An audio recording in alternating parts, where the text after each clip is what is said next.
I'm invigorated, honey. I Okay. am ready. Let's get the doctor in here so we can. What time he coming? Because He's we in got here. He's in the question. wings. I'm gonna bring him in now. I'm Uh, gonna bring him in now. okay, I Red was is just gonna be a little late, so yeah. your niece is over here stealing waist beads and I don't know what. She over here like I'm borrowing. Everything just got charged last night, so you know It's we. them hips, honey. It's them It's the hips. hip. Uncle Meach She keeps saying worried it's the about hip. them She got. hips. It's them hips. I know She I worried need about them hips. to get a waist trainer. She said I need a hip trainer, not a waist trainer. I'm not. Without any further ado, I'm not gonna entertain her. Listen, let's bring in our special guest right now, honey. This man we met. God. Oh Lord. We met somewhere like in the late 90s.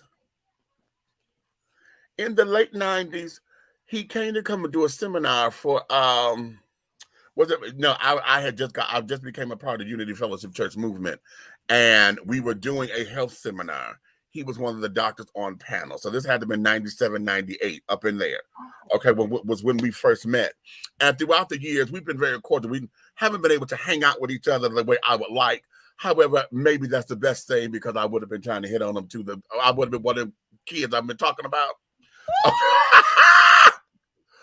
But nonetheless, what I have been doing, I have been following him and his work, and I have been watching him on the many different talk shows and carrying on whenever he's been invited, and I've been following him. And when I tell you this man is brilliant, I love his mind. I love the fact that he keeps it, 100.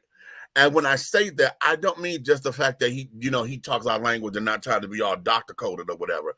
But what I mean is, he shoots from the hip, okay, and really not trying to get you caught up in all of the legalese of it. He really just listen. This is what we need to do, and this is how we need to look at it. No, I know you think the download was this, but the statistics say this. And this is what we got to. So we're going to get into all of that. Okay, We're going to get into all of that. So without any further ado, this is the one and the only. I love to say his name, Dr. David Malebranche. Oh.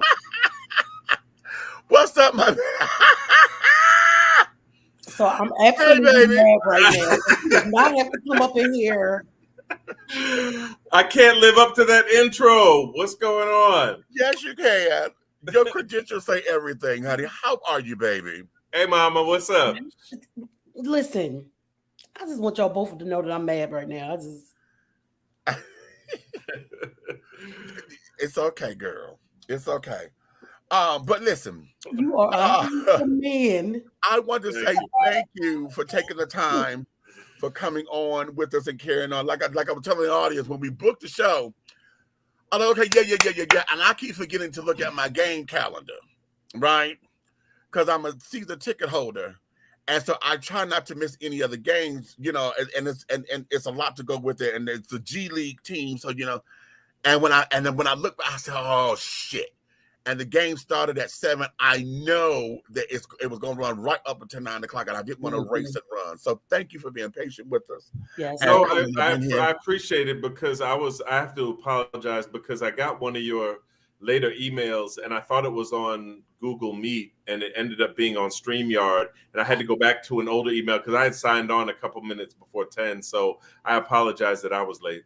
Oh no, you're on time, honey. I would have known that if you saw. I left my camera up, so if you saw my background, okay, yeah.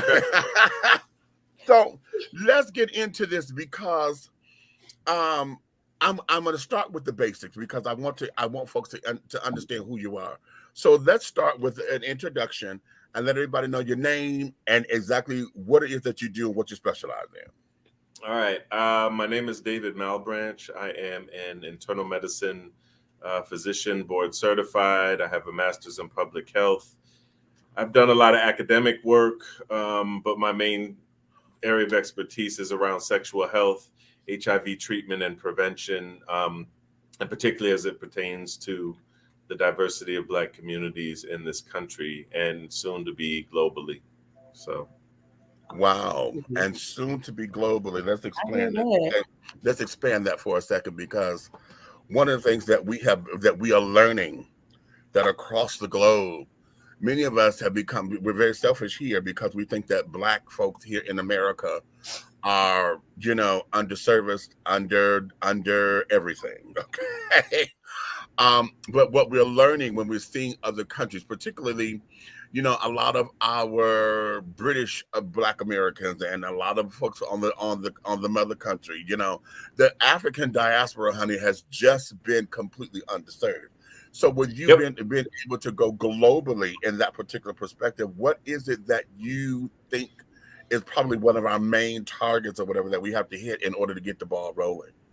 Well, I think there's going to be a lot of work in the future around getting HIV prevention as well as treatment services to a lot of countries that may have been underserved in the past. So, I think about, countries in Africa where they have some of the highest rates. You think about a lot of the Afro-Latino countries in South America. Yeah. About the Caribbean. People don't want to talk about Canada, but like Montreal and Toronto has a lot of West Indians as well as Black people from other countries. So, so we're all over the place. So it's one of those things where there's a lot of work that needs to be done. And the great thing I heard you mentioning Cabenuva, the injectable treatment that's available, where people who are living with HIV, who have taken a pill every day and get to undetectable, where their virus isn't detected, they can now switch over to this injectable medication, which is one shot, like right above each butt cheek, every 2 months. And so they only have to come in to get those shots from their provider every 2 months. But I try to emphasize with people that it's not a beginning regimen now. So if you test for HIV and it's new to you, you can't say, hey, give me that injectable. I want to start on that. It's not FDA approved for that just yet. But it is approved after you've already taken a pill once a day and got to undetectable. You can switch over and it works just fine. There may be in the future a time where people who are newly diagnosed with HIV can actually start off with that, but that time is not right now. But there's a lot of stuff that's coming around in the future. And as we know, over the past 40 years, the epidemics has gotten black and browner, and the treatment has become more biomedicalized. So we're not talking about condoms and behaviors as much. We're talking about trying to control it by treating the people who are living with HIV so they're undetectable. That way, even if they have sex without condoms with a partner, HIV won't be transmitted. Or we talk about things like pre-exposure prophylaxis or PrEP, where you have either a pill once a day or you can get a shot once every 2 months to prevent HIV. So there are lots of options that are available for any type of person, regardless of your sexual orientation, your gender identity. There are options for people. And as time goes along, there's just going to be more options. So hopefully we'll get to a point where HIV will be a thing of the past. Okay. Why do you think that the conversations kind of switched over the years? When we were really like in the epidemic, and it would seem like we were a lot younger then. So it was like, but you heard about it all the time. They wanted everybody to be safe. And, it was stuff everywhere. Prevent this, condom this, blah, blah, blah, blah, blah, blah. Right. And now, like you said, with the things like PrEP and things like that, it doesn't seem nobody wants to talk about being safe anymore. Right. And why do you think that is? Well, I think the safety has taken on an evolving definition as the generations have moved along. So for us who are, probably you're all Generation X with me. I'm 53 years old. So I just turned 52 on the 4th. So so we're all in Generation X. All we grew up with was behaviors. The only way you can have safe sex is by using condoms. That narrative has changed. And right now we're speaking to a generation, whether we're talking about millennials, Generation Z, or the generation that's coming up even younger after Generation Z, where safety or safe sex, because of the biomedical advancement, now has different definitions. And it's more subjective. So it depends on what people feel comfortable with. So for me, always in my work with sexual health and HIV, I never considered myself a member of the condom police.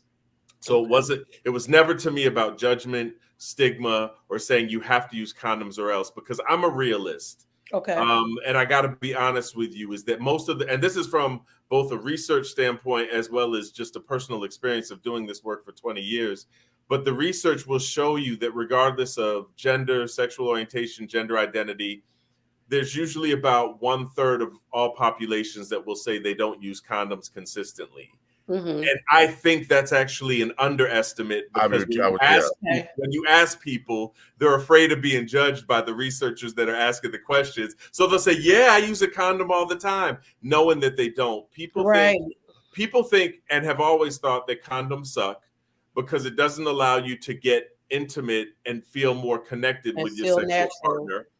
It also, for a lot of partners, decreases the sensation, doesn't feel as good. So folks don't like to use condoms. So the fortunate revelation with all this is that now we have biomedical advances and a generation has come up that's been more vocal. I think for us, if we were to say back then, we don't like using condoms and we aren't going to use condoms, man, the stigma and the judgment and the discrimination would have been profound, and probably was profound, for the people that were very honest about not using condoms consistently. Mm-hmm. Nowadays, people can say, hey, I don't like condoms, or I don't prefer to use condoms, but I'm taking PrEP. And I go to my doctor to get my STI checks every so often. And so you can kind of say, well, okay, well, that's safe because you're doing as much as you can that you're comfortable with.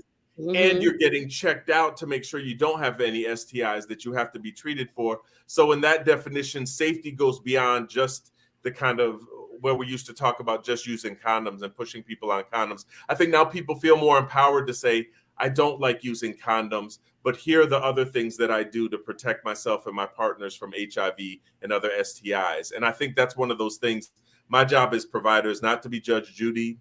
It's not to be Judge Joe Brown. It's not to be any of them. Please don't be him. I gotta listen to you, and you tell me how you like having sex, what gives you pleasure, what you enjoy doing, and then my job as a clinician is to say, okay, there's a lot of shit out there that you have to know about or be aware of, and so what would be the best options for you to protect yourself while you get your freak on? That's the way. Right. Okay, now let's do this. Let's do this. Because see, as a former HIV counselor, back when I got started in it and I got out of it, it was emotionally draining for me. Emotionally, because I'm very emphatic, so I feel all that shit.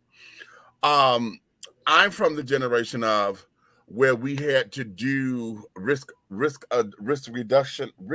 Let's say it again, Demetrius. Risk reduction assessments. Okay. Couldn't get that out. Okay. Okay. I'm going to say something stupid. I'm going to hold it. Dr. David, he said he know it for a while, Dave. Okay. I was going to say something real stupid. But we were doing RRAs, okay, and assessments and carrying on. And then all of a sudden, that stopped in the HIV conversation. Right. And I was like, okay, what was this? Because then we got into this whole puritanical, you got to have a condom, you got to have a condom. And one of the things that we knew about grown folks is you can't tell nobody grown what they gonna do, okay? What you gonna do, nope. Or what you need to be doing. Well, the reality of it is, if you in the heat of the moment, listen. Sometimes that just ain't. It's all of that. A lot of us don't carry them, like right. we used to. Right. Or you had it in there too long. We don't look at the expiration dates because they do expire. Right. And et cetera, et cetera. My question to you is, over the years, because I love what you said, you just opened me up to something as far as the safety message being new and retooled. Because now we're living in an era of raw is law. Okay. What they call it? Yeah. Raw is law. Don't laugh at me, Doc. I've been out of commission for a long, long time. They be making fun of me all the time. And to the points that we making right now, me and Meach just talked about this. I've been out of commission for a long, long time because since I was 18 years old, don't judge me. I've been married 3 times. Right. I'll be 52 on my birthday. So most of the time in my life, there have been long time relationships where there was no need for them for me. And now where that's not the case anymore, Right. I'm scared. So I'm just holding it. Right. So, I need some help on what I can do because, and I'm gonna ask you about this because, like, when I see those commercials and this stuff about PrEP and all kinds of stuff like that, it never says that it's geared to me. Now It's that's interesting. You're right. geared to the LGBTQ community, and I'm like, well, then what about me? I guess I gotta hold on to it. Right. So position yourself for me because I don't want to make any assumptions as far as your sexual orientation, your gender identity. What are they? I'm straight. You're straight. Okay, so that's why I said I was mad at you when you came in here. So you're what we would call a cisgender. Oh yeah. Cisgender heterosexual woman. Got it. So the thing is this, and you're 100% right, is that as far as marketing and reaching out, and particularly for Black heterosexual women, the public health and the medical communities failed. In particular with regards to PrEP. And so what we do know, and I will tell you this in all honesty, so there are 2 oral pills that you can take once a day. One's called Truvada, the other one's called Descovy. Truvada's, okay, you can take Truvada. Truvada has been around since 2012, almost a decade. Okay. Descovy got approved in 2019. So about 3 years it's been on the market now, almost 3 years. And the unfortunate reality with Descovy is that they didn't do a lot of clinical trials that featured women. Oh. So when the FDA approved it, it was mostly with gay men and transgender women, not cisgender women. So the only way the FDA could approve it is by restricting it and saying, look, from these studies, we know it works with gay men. We know it works with transgender women. We can't say for certain whether it works with cisgender heterosexual women. And the reason is because vaginal tissue, it has to do with the absorption of the medication. And if it gets if it penetrates into the vaginal tissue enough so that it can prevent HIV from causing an infection. And so I'll tell you, for a cisgendered heterosexual woman, or I even would extend it out to transmasculine or transgender men who still have vaginas, you would use Truvada. You're not going to use Descovy because it's not approved for use with people who have vaginas. You can what about take the gay women? For lesbians?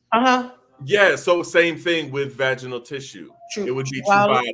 The other good thing about I'm asking for my daughters. Look, she in there. I'm about to tell her too. The other thing is that the injectable version of PrEP, it's called Apretude, or cabotegravir is the name of it. Okay. It was approved literally just this past December for HIV prevention. So if you're HIV negative, you can get one shot. It's a shot of one HIV medication in the butt cheek once every 2 months, and that is found to be just as effective, if not better, than the daily pills. And and that shot has been studied with cisgender heterosexual women and cisgender women just in general. So anyone, I'm about to go get me some, y'all.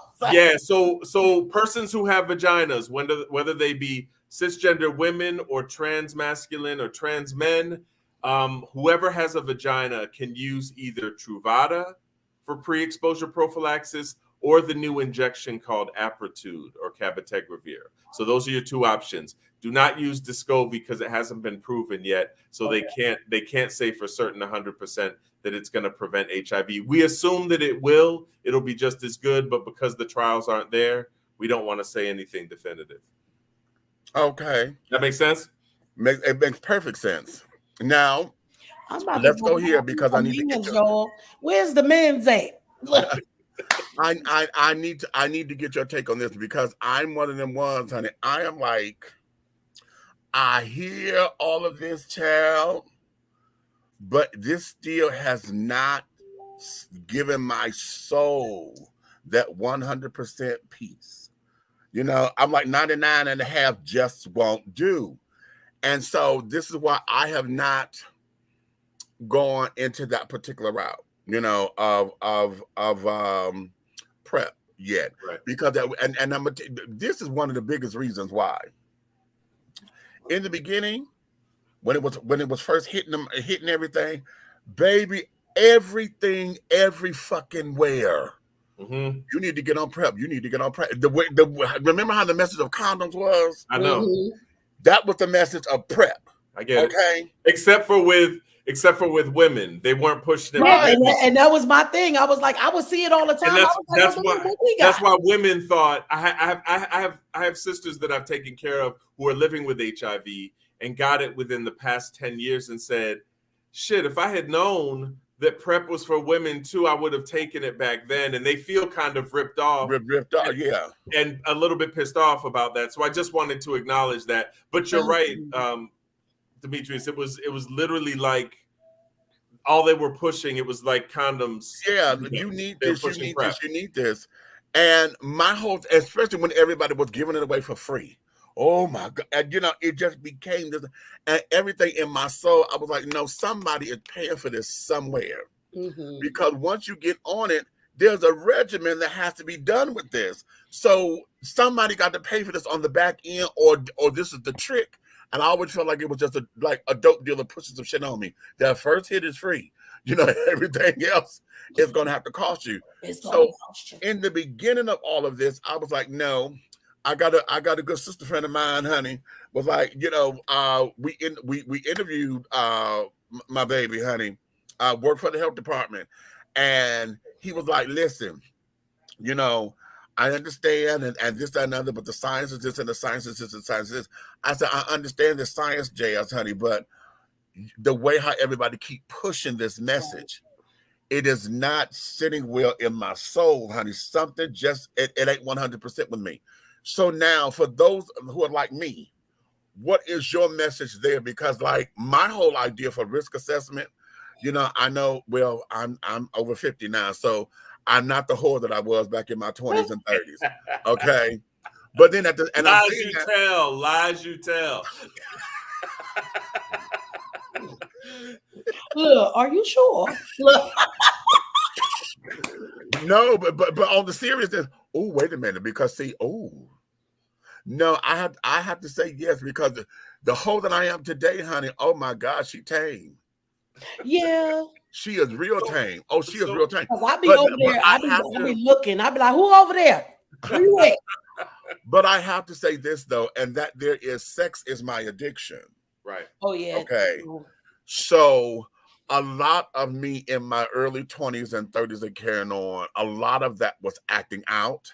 Right. And carrying on. And when I came to understand that, right, then we had to put some things into perspective.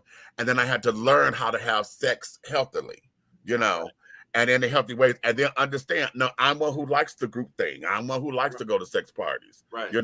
I like it. And there's nothing wrong with that. Oh, hello. He don't think nothing wrong with it anyway. I don't. And even if somebody thought it was, he wouldn't give a damn. I don't give two cents less than a good damn, honey. I love him. But at the same time, in understanding that, I had to also understand my triggers in it too, because being around it is like, okay, I'm in this atmosphere, but I also know when I am just having fun versus when I'm driven because addiction is saying, bitch, you can't stop and you can't control yourself. And I've learned how to do all that. So I'm one of those particular people.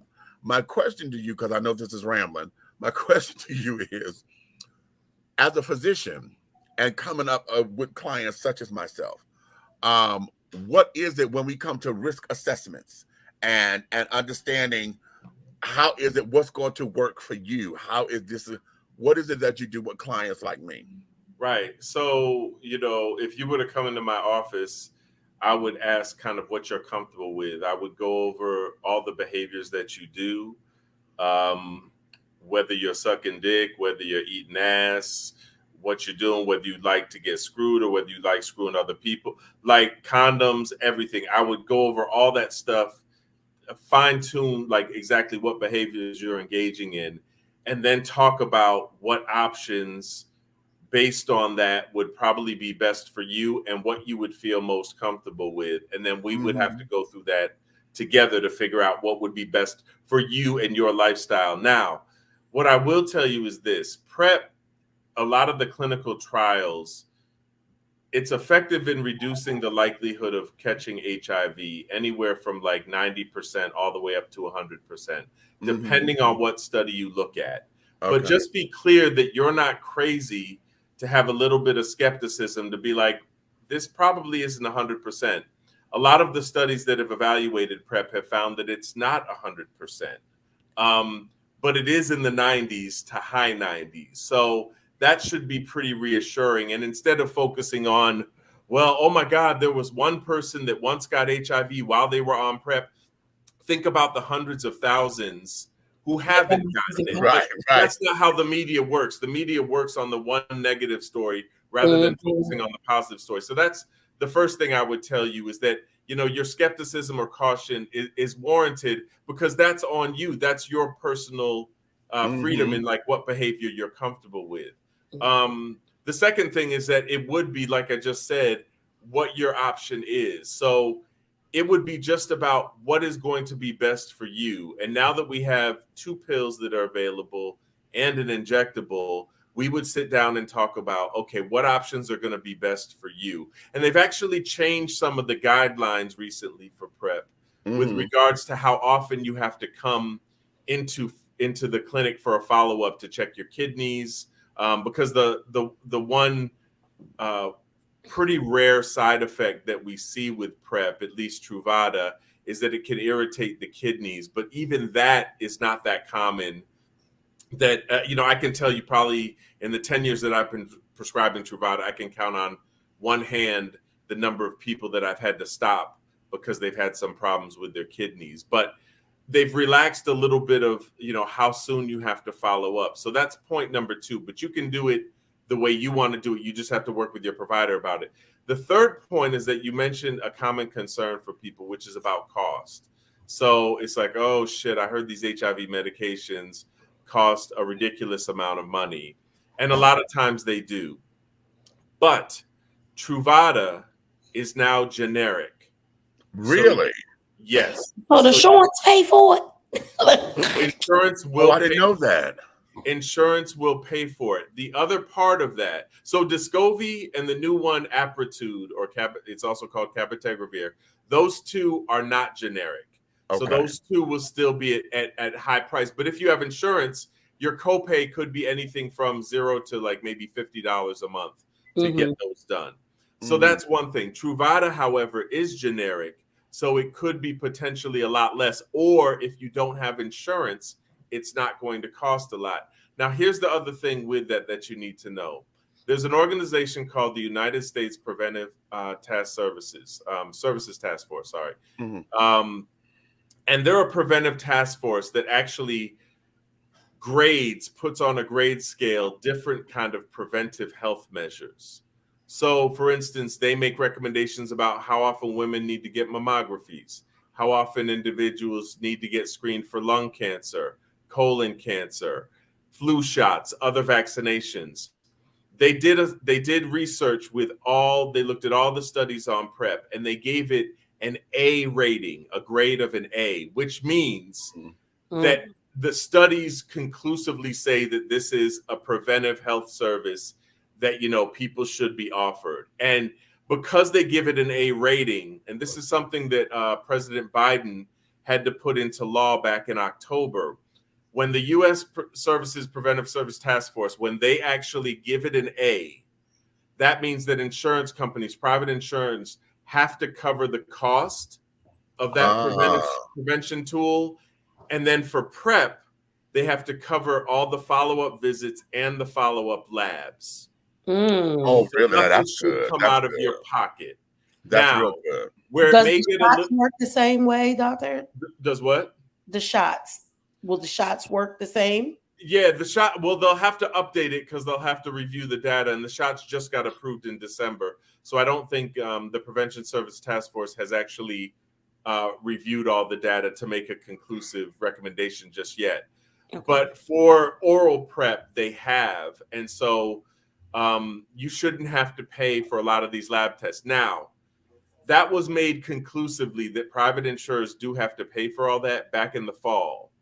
But what you hear about, and there was a recent story I saw in the media about this, is that insurance companies will try to wiggle their way around that and still send bills to patients, and patients freak out, and then they get turned off, and then they don't want to use the medication anymore. And so if there's someone, you know, that's on PrEP and is worried about the cost for follow-up visits and labs, their insurance company, especially if they're paying every month out of their paycheck for insurance, should be covering all the expenses for that. And if they do get a bill, they need to call and fight back or bring it to their doctor's office so their doctor, their nurse practitioner, their physician assistants can fight for them. So those are the things. So, you know, it may get a little dicey. I think Medicare is supposed to cover it. I'm not sure how fully Medicaid does. It may depend on the state, because Medicaid is more of a state-run program. So it may vary a little bit. And if you're uninsured, there are other ways to kind of get around it. But if someone wants PrEP, they should be able to get it and not think first like, oh my God, this is going to cost too much. I'm just going to write this off. Because if you are having sex without condoms, whether it's one partner or you have several partners, it doesn't matter. By a behavioral standpoint, you would be a candidate for PrEP. And so there shouldn't be anything to get in your way of getting PrEP. And there are a lot of programs that can help out, both patient assistance programs to help with the cost of the medication itself, plus policy mandates that can actually make sure that insurers do have to cover those additional costs associated with the follow-up for PrEP. Wow. Okay. Now let's go here. I just feel so informed right now. Okay. This is why go live like on my other platforms, but like, listen, I need y'all to go over there and watch the show that we did the other night because it just got a lot of information for y'all. This is why I've been trying to get you to come on this show. I'm gonna bring something back to your memory, honey, because I was mad at the queen that was on the show with you. Wait, I think my camera's about to cut off. What are we talking? You stupid. Wait, look at the time. Okay. Look, this is what we do when something come up that we don't want to talk about. We do like that. Okay. Okay. I was about to do that too. I just didn't want to be rude. Okay. You were on the platform, and you probably know where I'm going. What was the hell the day I was supposed to be getting them brothers' names? The two football brother, they had the little man show. It was a long time ago. That was a long time ago, honey. And the queen that was on that show with you. What? Wait, are you talking about? You don't have to do the dramatic pause like that. Are you talking about the pastor that was a reformed gay man? No, not her. Okay. Not her. No, I'm talking about the big girl, honey, that was sitting up there trying to start shit. Talking about something. Well, they say that out of, 2 out of every 5 people or whatever is gay, honey, so do the math. And she was trying to really, she wanted to have one of the brothers to carry on. And I do not like people like honey, that. she was messy as hell. Messy as fuck. Okay. But the whole thing of it was, but she was getting up under the right one's nerve because the one that had all the mouth that was getting mad, I really think she caught his teeth for real. Okay. Yeah, I think that was part of it too. I'm trying to remember because the brothers were they were former football players and journalists. I think it was called Black Men Revealed. Was that it? Something like that. Yeah, it was a TV One show. On TV One, yeah. It was on TV One.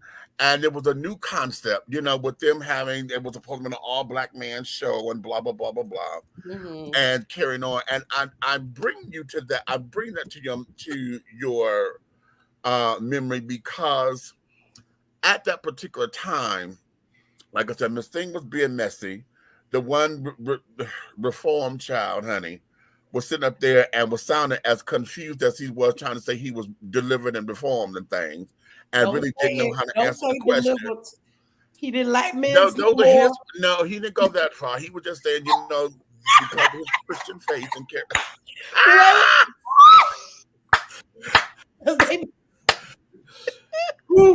Hey, Doc, I swear, I be like, why is you lying to these people? I love women's. Okay. I'm We delivered. are women. Okay, are women's. Okay. But what it was, and my question to you is, in dealing with disseminating information and needing to educate Black men and coming into those particular spaces, how well do you find it difficult? Or because you were so cavalier on that, it was ridiculous. What was it? How do you navigate your way through those waters? Because oftentimes, a lot of folks don't want to receive it, especially when you're talking about men on the DL, because the DL numbers are not like what everybody wanted to be. They want HIV to be caused because men are on the DL, blah blah blah blah blah. But you were the first one to do it, and I remember those days, honey, when everybody was ready to jump down your pretty throat and be like, "Nigga, you lying." Right. You lie. So how is it that you navigate yourself through those waters? Yeah, I would say, the main thing that I keep in mind, and you all may know this brother, Cleo Monago, Dr. Cleo Yes, Monago. I've had him on the show. Yeah, so Cleo is a dear friend of mine. I've known him probably for about 23, 24 years. And he changed my perspective on a lot of things profoundly. And one of the things that he often says, because people do get frustrated talking with us within our diverse Black communities, and he talks about kind of a lot of the racially informed trauma that we're carrying around with us. And I would say probably his approach is the best approach, which is kind of more of an understanding that a lot of people are just acting a certain way because they've been wired or programmed to believe that, and steeped in kind of, white supremacy, anti-Blackness. So we're kind of programmed to believe and regurgitate these sound bites that are just straight up garbage and trash just because somebody else said it, and because it's what's familiar, that everything bad has to be associated with Black. So, I try to bring facts to the case whenever I can. And what I realize, and whether it be, something like HIV treatment, myths about HIV, whether it's something about COVID or the COVID vaccinations, what I try to do, and I'm not successful at this all the time, but what I try to do is just be understanding of where a person is and listen to what they have to say. Because a lot of people, I really got upset during the COVID-19 thing, especially about vaccinations, and they would call Black people anti-vaxxers. And I was like, wait a minute. All the patients that I spoke to who didn't want to get the vaccination had valid concerns, not only from racism and bias within the medical profession, to the fact that the vaccine was created under the watch of the former president, who is a known racist and is anti-Black as hell. So there was justifiable skepticism. And since vaccines usually take 5 to 7 years to kind of go through the trial process, because of the inefficiency of the federal government and the way we conduct these clinical trials with vaccines, people were reasonably skeptical. Black people in particular were skeptical about this. It wasn't one of those things where we let all the Trump supporters get it first. That was we weren't said. Right, and people were saying that, and we weren't saying, it wasn't like the Trump supporters who were saying like, I don't have to get a shot, my freedom, my white privilege. It wasn't about that. It was more about, I don't want to be experimented on. I don't trust this. I don't trust Donald Trump. How the hell you got a vaccine for COVID and you don't have a vaccine for HIV?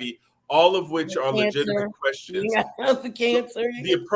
The approach I take, and the approach I think, not to speak, for what Cleo would say, but I think Cleo would say not to be reactionary and fight against that and be like, well, you just have to take the vaccination. Just shut up and take the vaccination. Like, that's the wrong approach. What you have to do is listen to what someone says and then present them with some facts and say, hey, I understand those are all legitimate questions. Let me address all of them for you. Let me address your concerns as real as I can. And then I'm just going to put this in your lap, give you some reasons why I think you should be on PrEP, why you should follow HIV treatment, why you should not think that the DL is responsible for all Black women having HIV, why I think you should get this vaccination, and then you can make the decision. And I've been surprised. Some people, when we have that kind of raw conversation, at the end of the conversation, and particularly going back to the COVID vaccine example, they'll say, you know what, Doc, you know, you convinced me. I've never heard anyone talk about it the way you do. No one's ever listened to me and taken me seriously when I bring up my concerns. I'm okay with getting that shot today. If you got it for yourself and you think it's safe for me, I trust you with that. And that means a lot to me. There's been other people who it took weeks or months for them to get to that point, but then they come back and they say, I was surprised. One guy who was like 23, we used to joke because he said, you know, he was in the room with me. He was like, yeah, you know, I spoke with the ancestors and the ancestors told me not to get the vaccine. And I said, okay. Well, you gotta stop lying on them. Right. And so when we left and we were talking about his HIV treatment, some other stuff. And I said, hey, you know, let me know if you want to get that vaccine. And he kind of looked at me and I said, look, I was just speaking to the ancestors and they were telling me that you should get this vaccine. And he said, they didn't tell you that. And we just busted out laughing. But what was funny was that 2 months later, when he came to see me, 2 or 3 months later, he was smiling. And I was like, dude, why are you smiling? And he lifted up his arm and he was like, and I said, what are you talking about? And he was like, I got the shot. I was like, oh, you got the vaccination? I said, well, what happened? Did your mother, he was very religious. Did your church do a drive? Did your mother tell you? Did your boyfriend tell you, you know, what happened? He was like, he looked at me, he said, nah, doc, you told me. He was like, it was you. You kept mentioning it to me. And I remember I thought to myself, I was like, wow, I had no idea that I was even getting through to him, but I just kept repeating it and having more conversations with it. And it turns out that even though he pushed me away, he was listening. Right. So I take the same approach when it comes to HIV and a lot of the misinformation we have out there.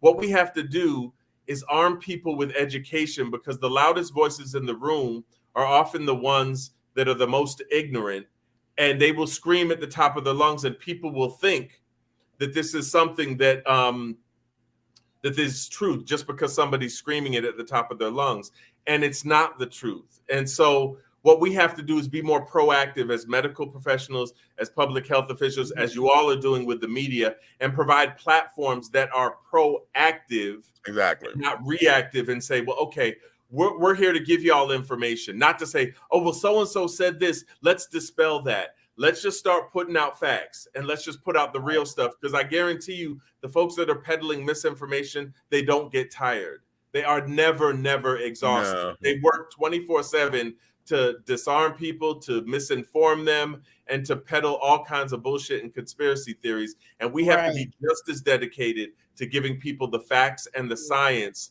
But we also have to temper that with making sure they understand that we appreciate their valid concerns. Exactly. People have a lot of valid. Because you put the comment up from Buck. Remember when Buck first got the first vaccine? Because I think he was the first one out of all of us. And the way he would always give the information, because Buck is the one who would listen to the CNN and CDC and everything, and then he'll come back and he would give it to us daily. Like, okay, this is what happened. This is what they said. I got mine. I'm going to let you guys know how I feel as we go through this.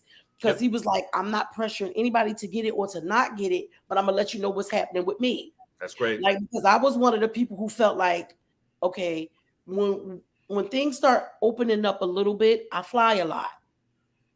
And I have some ailments. So I was like, one of my sons is incarcerated. Oh, you want to come see him in person? Got to have this. And at first I felt like I was bullied into getting it, but you're not going to keep it away from my son. So I'm going to get it. But then I just, the second shot, I was down for like a day.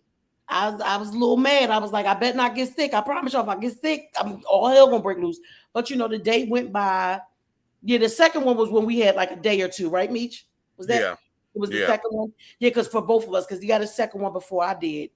And he was like, woo, that second one put me out. And I was like, okay, now I'm scared. But I knew that there was a second dose. I got to go get it. I already got the first one. And I was okay. Because we said this to somebody earlier today. When COVID first broke out, when we were the most careful, washing our hands every 5 minutes, the mask on, gloves on. We was only spending time with each other. All kinds of. My bubble was real small. Okay. Listen, we ain't want to be with nobody else. It was only us. If it was other people, we ain't taking our mask off. That's when we got COVID. Right. But see, that's where a lot of the misinformation comes into play. And so I think there are two things, and I look at it as the medical profession that we don't explain things well. Like, for instance, when we were talking about people wearing masks, we didn't do a good job of saying these are risk protections. Instead, we let the media say these are freedom restrictions. And so if you and that's, people think that's a simple turn of phrase and it doesn't mean anything, but it means everything. When you say you're going to restrict somebody, folks will push back immediately. Right. If you say you're wearing a mask to protect yourself and the loved ones around you, and I started to hear that message, but by the time we started really honing in on that message, it was too late. The other way that we don't get the message across enough is just in the general sense of what it means when you're sick.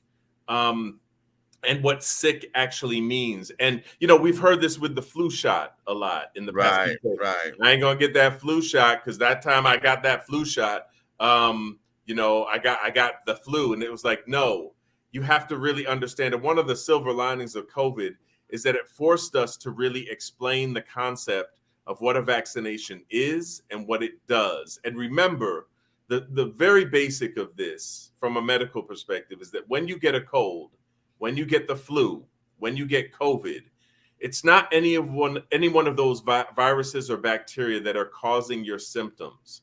What causes your symptoms, the fever, the congestion, the fatigue, the headache, the feeling wiped out, that's your immune system going haywire, trying to get rid of this thing that's invaded your body. And so when you think about the concept of a vaccination, which mimics the stimulation of your immune system in the same way a real infection would, what's going to happen when you poke the bear, when you stimulate the immune system? It's going to start acting up. So after you get that shot, you may have headaches, fatigue. You may feel wiped out a little bit for a day or so. That means not that you're sick, but it means that the vaccine is actually doing what it's supposed to do. And once that immune system has that initial reaction to the vaccine, what that means is that later on, when you get exposed to the real thing, the real COVID or the real flu comes along, your immune system will know exactly how to fight it off at the pass, head it off early so that your symptoms won't be as bad. That's the purpose of a vaccine. And we don't always explain that to people in language that people can understand. Right. And so I try to tell people, as doctors, as nurse practitioners, as PAs, as public health officials, we always love to hide around big words. And we'll say, well, the influenza and the deep venous thrombosis that's causing cavernous sinus we just throw all these medical terms there and people's eyes glaze over and they're like, what the hell? What are y'all talking about? If we just break it down really easily and give people the basic concepts, folks are smart and they get it, but you just have to talk to them as a sensible human being and not hide behind a lot of big words. There are a lot of insecure doctors and public health officials out there that because we don't know how to talk about medical things in lay terms, we hide behind big medical words because we're insecure about that, because we're scared that we won't be able to explain it as well. And that's a skill. They don't teach you that skill in medical school. That's something you have to actually have as part of who you are. And unfortunately, most of the medical profession is not really good at explaining those things to people without scaring the shit out of them. That's it. Let me ask this, because as a medical professional, and I label this for Black healthcare specifically, and I want to talk about Black men because let's start with men's healthcare period, because one of the things I know I get so tired of. Every time we look at a magazine, every time we look at television, every time we look at anything, everything always centers around a man's health, centers around his sexual proclivities, his sexual being, his sexual prowess. And then everything that we do is to make sure you can have better sex. Everything, honey. Go wipe your nose, honey, with this special tissue so your dick will stay harder longer. Right. You know what I'm saying? Hey, you never know. That may be a new way to administer Cialis or Viagra is through a tissue. wipe, a tissue wipe in your nose. Well, you know what? As big as my day, I've always been the runny nose boy. Don't start no shit, honey, because I'm not. anyway. Nope. But men's health has always, everything centers around men being able to have sex better or more or whatever the case may be. But what a lot of people don't, and this is what I had to learn, is that ejaculation, I teach this to folks, and I say it like this. Men need to ejaculate so that it regulates their hormones the same way women have periods once a month. Mm-hmm. So that your body regulates. Now, we don't understand why men have their sexual, that energy is so high. But why is it that everything medically, or when folks are talking about men's health, everything revolves around his sexual practices or being able to have sex better? Is that the lure to get him in to be treated, or what is that? Yeah, it could be. I can't speak on, how people define men's health and what tools they use to try to get men to visit the clinic. Obviously, there are a ton of studies that show that women are more likely to be proactive about their health and follow up with medical providers than men do. That's just a fact. I don't know why, and I think it's a good question to push back on, because if you were to Google men's health, you would find that they talk about things like erectile dysfunction. Okay. They talk about premature ejaculation. They may talk about hair loss, which has to do with, with getting older and testosterone and all this kind of other stuff. So you're right in that respect. And I think we don't talk enough about starting first and foremost with mental health. Right. And expanding the definition of health for men's health to include mental health. And then also talking about all the other things from, cardiovascular disease, high blood pressure, diabetes, cancer screening, and sexual health just in broader terms. Because like when you talk about men's health, it's usually about, oh my God, your dick can't get hard. But it's like, well, how about let's talk about sex and the ways you can get pleasure, whether your dick gets hard or not. And why don't we talk a little bit about physical intimacy, emotional intimacy, spiritual intimacy, and how that ties into your health. And so we don't have you feel that unless you have a hard dick, then you're not really fulfilling your role as a man, or you're not healthy as a man unless you can still get an erection. Those things always need to evolve. They need to be retooled. They need to be redefined. I don't have an answer for you as far as why the focus. No, it was unfair. That's an unfair question. No, because I don't know why they do it, but that's when I speak about men's health and when I treat people for men's health, I try to take the whole person involved, not just kind of what's below the belt and how often your dick's getting hard. That's not the sum of what a man's health is all about. Okay, staying here. Let's stay here because again, probably another unfair question. And that there is prostate cancer and prostate screenings, because men, I'm a term it like this. We have been able to help women mentally rectify if they had to go get double mastectomies to carry on, if they had to have any kind of tubulization or any kind of hysterectomies or whatever. Right. And we have gotten women into being able to work their way back to saying that my breasts, my uterus or whatever doesn't define me as a woman. Right. All right. However, men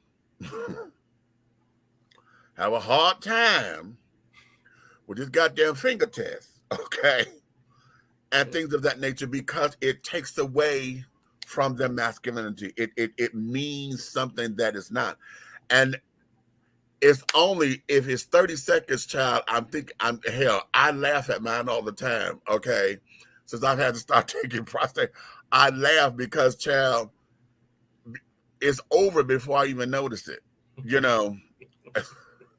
And some of y'all might say, well, that may be a little different for you, but no. Yeah.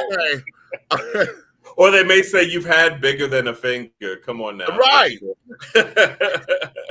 Right. But that ain't none of your business. However. Yeah.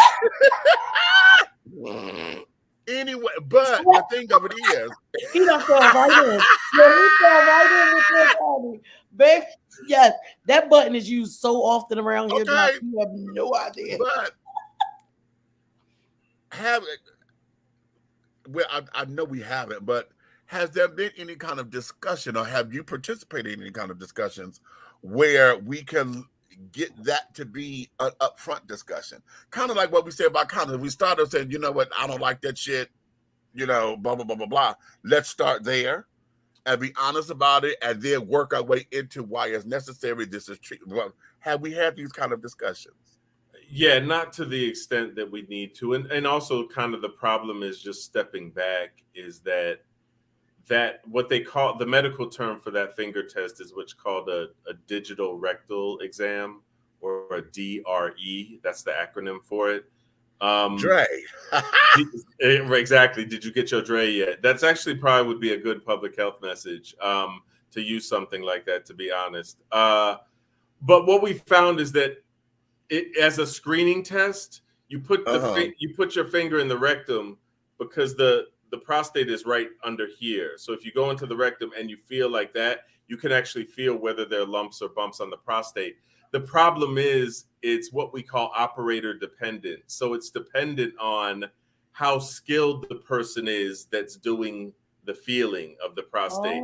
Because some people will do the prostate exam and maybe feel that it's smooth and say, oh, this is a normal exam. Someone who's more experienced or who has felt prostate cancer before may do the same test and be like, oh, this is a little suspicious. We need to order a blood test or do an ultrasound to kind of confirm what's going on. So problems with these screening tests are that, you know, it can be dependent on who is doing the exam. It can also, the blood test itself, which is called the PSA test, that can be elevated for a number of reasons, whether the prostate is just enlarged, sometimes if there's inflammation in the prostate from an infection or something like that, people can get really scared. So it's not the best screening test. But what we try to educate people about is that in particular, we see that it has worse outcomes among Black men and men of African descent. And also if you have a family history, like particularly if you have a father or uncles or brothers who have had prostate cancer, that's going to increase your risk of getting it. And therefore, it would be more likely that you need to get one of these screening tests to just keep an eye on it and make sure you're okay. And then typically, I think after the age of 75, they say that people, you know, the benefit of being able to pick up prostate cancer at that point, will it add that many years to their life after 75? I think the verdict is still out. So they say you may not need to really get that test at all for men who are over the age of 75. But typically from about 40, 45 up, you'll probably experience a doctor who will recommend either that digital rectal exam, the finger test, and or the blood test, which is called the PSA. So either of those. But I think it's one of those things, it's not a slam dunk. So the tests that are slam dunks, mammographies for women. And if you detected cancer early enough, it'll help the chances of the woman beating the cancer, living a longer life. Colonoscopies, same thing. If you screen for that test often, you catch it earlier, the likelihood that you're going to be able to treat it effectively, it won't kill you, that's increased exponentially. If you're doing these prostate screening tests, the literature is a little bit more up in the air about whether it's a slam dunk. It's not quite the slam dunk as far as being a good screening test to make sure someone lives a longer life, a healthier life, as colonoscopies and mammographies are. And so it takes a little more conversation, nuanced conversation between you and your healthcare provider. It's not something that just be like, well, we know that this is effective, so get your colonoscopy once you turn 45. Or for women, we know mammography detects breast cancer early, get it once you turn 50. Like, those are the guidelines. With prostate cancer screening, it's a little bit more up in the air, so you have to have a conversation with people. Because once you start that train of doing the test, getting the PSA blood test, then you have to get an ultrasound of the prostate to kind of take a look at it. And then you may be looking at some treatment with radiation or surgery, which can cause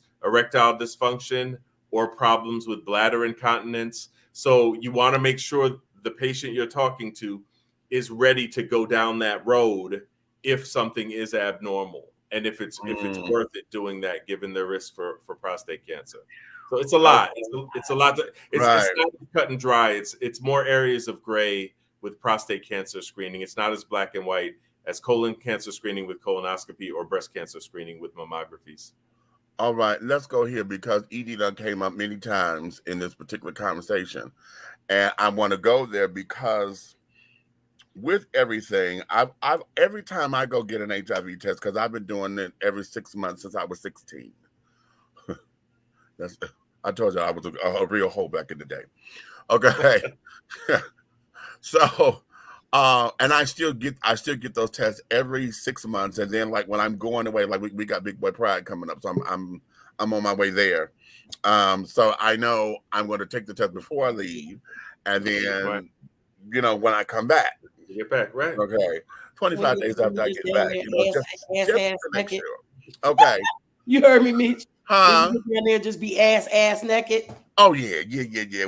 With my little wispy clothes on and shit. Okay. Tell him to bring you this time, Nikki. Tell him to bring you. Listen, you know I'll go. I'll meet you when I go. Here's the question: with everything. Okay, again, going back to men's health and how everything centers around, everything has to be so he can have the better sex. One of the things that we do know is being overweight causes every goddamn thing. If you don't lose weight, you got to lose weight. You got to lose weight because weight, being big causes this and blah, blah, blah. Right. And then also with ED, okay, why is it that, like going back to HIV/AIDS and condom usage and carrying on, every time I take my test, I ask this because I know I know the answer already, because I asked the CDC directly, what are you doing with the prevention message or the safety message for those who are experiencing erectile dysfunction through psychotropic medications, because they have sexual side effects, all this, that, and the other. By the time we get through wrestling, getting this motherfucker up, I ain't got time to deal with no goddamn condom too. Okay, so what is it?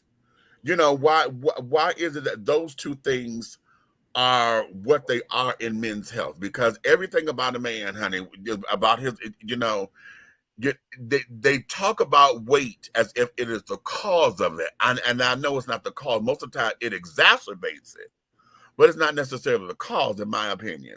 Sure.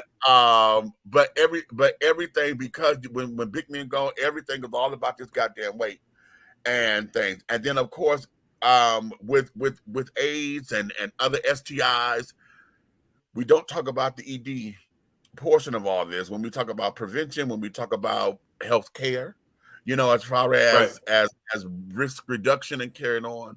Why are those components left out, or in your opinion? Yes, I think even HIV prevention, we don't like talking about sex. The medical profession is a very conservative profession, so they're not always the best people who are equipped to talk about very honest and non-mental. You brought up with a lot of the HIV prevention around condoms, because condoms aren't natural. Two, they're not for every STI. They're great to protect HIV, gonorrhea, chlamydia. But remember that herpes, warts, syphilis can all be transmitted skin to skin. So even if you use a condom, you could get syphilis or herpes and be like, well, wait a minute, I use a condom. People all the time, look, condoms cover whatever's going to come out when you come. It's going to protect you against those STIs that'll be transmitted. But the ones that are just skin to skin, ones are off limits. So you could get that even when you wear a condom. So you have to be careful for that. So it takes a skilled professional to really counsel someone through that. and be okay with saying, okay, well, since the condom, the pleasure, since you're having trouble getting enough already, we're just going to make things worse. We brainstorm about some ways that you can have some good ass sex, but still protect yourself against HIV and STIs. That's the goal at the end of the day. Is any of it going to be 100% certain? No. So I can't, with anybody that comes in and say, take this or do this, and I can guarantee you 100% that this is not going to happen. And so you have to talk about levels of risk and levels of comfort. So my job is to educate people on, okay, if you like to do these behaviors, this is what could be associated with each of the behaviors. You have to do what you feel comfortable with. And some people are like, I can have anal sex or vaginal sex without a condom and I'm comfortable with that. Other people are like, no, I need to use a condom, even if we're talking about PrEP or treatment prevention. We need to use a condom if we're doing vaginal or anal sex. But I can't taste the dick. And people will say these things to me, and it's like, that's the real of what's going on with this, is that people kind of make these decisions in their head versus what risk they're taking. And you have to kind of go with what you're comfortable with, what still affirms that you can have some pleasurable, bomb ass sex, and then still acknowledge the reality of what's out there and protect yourself. And that's hard. That's really hard to do. Some people just say, fuck it, and we'll just do whatever, let the cards fall where they may. Other people are more calculated about it and want to kind of be able to control as much as they can. And so it's not my job to tell you, or you as my patient, which way is going to be best for you. You have to tell me where you're at with your level of comfort and all these things, how scared you are, what things work for you, what other medical conditions you have, what you're worried about the most. And then I can give you my education and training, and we can come up with a plan or some options. That's what sexual health is about. It's not about, sexual health isn't about, okay, just don't get all these STIs, or there's a lot of STIs out there, make sure you don't get them. Sexual health is about, how can you have the best sexual life and pleasurable sexual life you can, while also still keeping yourself free from a lot of these diseases that may be out there. Well, I have to say, I think if they had more physicians speak to people the way you do, it will be a lot more people with better understandings and really know the choices that they have. And the fact that most doctors don't speak to people that way, like you said, they're either using the big words, or depending on what situation your doctor is in, you might, say for people, low income people, they go into the places where the doctors really don't give a damn. Okay. You know what I'm saying? So they rushing you in, they rushing you out. Right. And it's really unfortunate that it's like that, though. Right. And I've learned so much just listening to you that I feel like I can pass on to the other things that I do. Right. You know what I mean? When I'm talking to somebody or helping somebody, or when we go back into working with the kids, when you talked about, we don't get into the mental health part of it enough. I worked in mental health for 20 years. Right. And when I was working in it, I had no degrees. Now I got 2 and can take back all the things that I can add to what I was doing when I was there, because my passion is working with the teenagers. Absolutely. The link with kids. Nobody wants to listen to them. You know what I mean? They have feelings, stuff is going on. They ain't just acting a damn fool for nothing. Right. So, and now I have more things that I'm equipped with to go back and help them. And things like this is a part of what every situation needs, because nobody's really trying to understand what's going on. When we talk about sex and stuff like that, it's either we gonna get it or you ain't getting none. Or, Red was just in here. I was like, Lord. Yeah, I'm gonna bring him in. Yeah. You know what I'm saying? But this, who would have thought? Like I said in the beginning, when you told me I'm able to use those things. Right. Like you did, What is you had no idea, case in and point. probably And a so, lot of women out there. right, right. There are a lot of us out here that like kind of preach these messages, but the problem is that medical training kind of programs clinicians to talk about diseases first and health and wellness later. And it should be the exact opposite. We should be talking about health and wellness first and foremost, and then how to prevent disease, or in the case disease happens, you know how to treat it. But we should be talking about health and wellness first, and particularly when it comes to sex. Because why do people have sex? Because it feels good. The shit They feels feel good. They Red, don't. did you hear? I could get some. I'm gonna go find me a men's. Did you On hear? amends. Did you go? Some You gonna find you men's. amends? You I'm gonna go find delivered. me a men's. Somebody's daddy. Where these kids? Listen, Lily need a new grandpa. Okay. So My now, granddaughter need a new papa. let's go here because now with you being a physician, and I know in your personal life, every yeah, I've seen some of the pictures. Okay. And I got a hard stop at it's I'm actually on the West Coast now, but I gotta leave in like 7 minutes. I thought I it was got going to you. be an hour, so Okay. Okay. So this here, and this is a perfect place to end it. In your personal life, who is the physician's physician? Because how is it that you, take care of yourself and deal with your own sexual health and carrying on, yes. and all of that? Yeah, so I'm very clear with stuff like being 53 years old, I've also been living with HIV for about 15 years. Oh wow. I have Okay. an enlarged prostate. I have heartburn.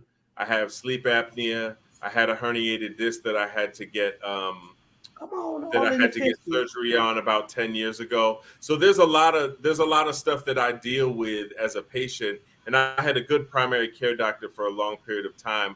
Now I have my insurance is with Kaiser, so I have a few more specialists, but they tend to do a really good job where I live in Georgia, so in Atlanta. So I'm pretty well Right. taken care of, but it's just one of those things where I know that I have medical problems too, and when I speak as a physician, I'm also very aware that I need to put myself on the other side and be like, okay, if I was on the flip side, how would I want to hear something, or how would I want Mm. somebody to talk to me? And I've had experience with really shitty doctors, really shitty nurse practitioners and PAs, and I've had some excellent PAs and nurse practitioners and doctors to take care of me. So I know what makes a good one and what's not a good one. And I try to stick with the good ones as much as I can, or cling on to them and stay with them and make sure I follow up with them as much as I can.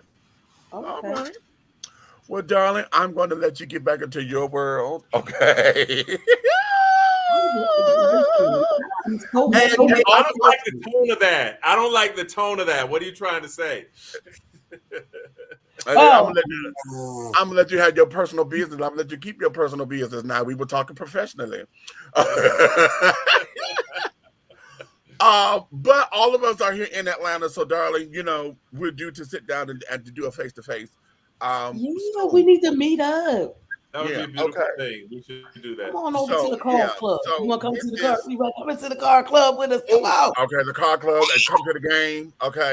Come to the games with Uh, us.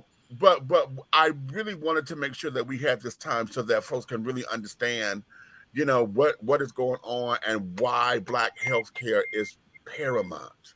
Right. Paramount. So if you had a Really. closing word to give to everybody, about Black healthcare, what is it that you want folks leaving here understanding? Yeah, I think the only thing that I would say is that the healthcare system is not designed for us. We know that, just as the country was not designed for us. So the challenge in front of us is to not, get defeated and shoot ourselves in the foot. You still have to work within the system or try to fight the system wherever you can, because I guarantee you that if there's a bad medical provider out there and who doesn't follow up with some of your concerns, they go home and they're not really thinking about it. They may not worry about it. They go back to their families, their lives, and they keep moving on because you may have been one of 20 to 25 patients they saw that day. But if it's your thing, you have to find your own voice and you have to speak up. I know a lot of us have a tendency to let go and let God and wait until the last minute. Whatever's going to happen is going to happen. But we don't need to take that approach, and we need to respect ourselves and our bodies and our minds enough to know that if there's something wrong, to speak up. And whether it is with an official doctor, whether you have the means to see a doctor or not, bring it up to somebody that you care about or that you trust, because you don't know how someone can kind of lead you to a place where you can get some help. So I think it's all about empowering ourselves to find our voice. If something is going on with our health, speak up. All right. Well, on that note, baby, let me let you get back to West Coast time and things of that nature. I appreciate you. I You thank on you West Coast time? What for you doing doing over in this. Cali? Can you bring me some Roscoe's back? Okay. Listen, I've flown over there just to go get some before. I'm in Atlanta. I don't know what you're talking about. Okay. Right. I ain't Hey, saying nothing more. Look, Red, we showed them that. We showed them that, Red. That's the last time I'm going to do that. But listen, y'all, it's been an absolute pleasure. Thank you Good for having night, me. baby. Thank you for coming Okay, in. y'all. We'll Thank you keep so in touch. much. Okay. All right, we'll talk Ladies and later. gentlemen, this has been Dr. David Malebranche. He said Malebranche. You know, I got to give him Malebranche. Malebranche, yes. Bye, y'all. Good night, baby. Dr. David, darling. Dr. David, he's so Dr. fine with David, his Dr. fine David, stuff. honey. Thank you, Dr. baby. David. Dr. Thank David, tell you. your boyfriend I met him. Okay. So, yeah.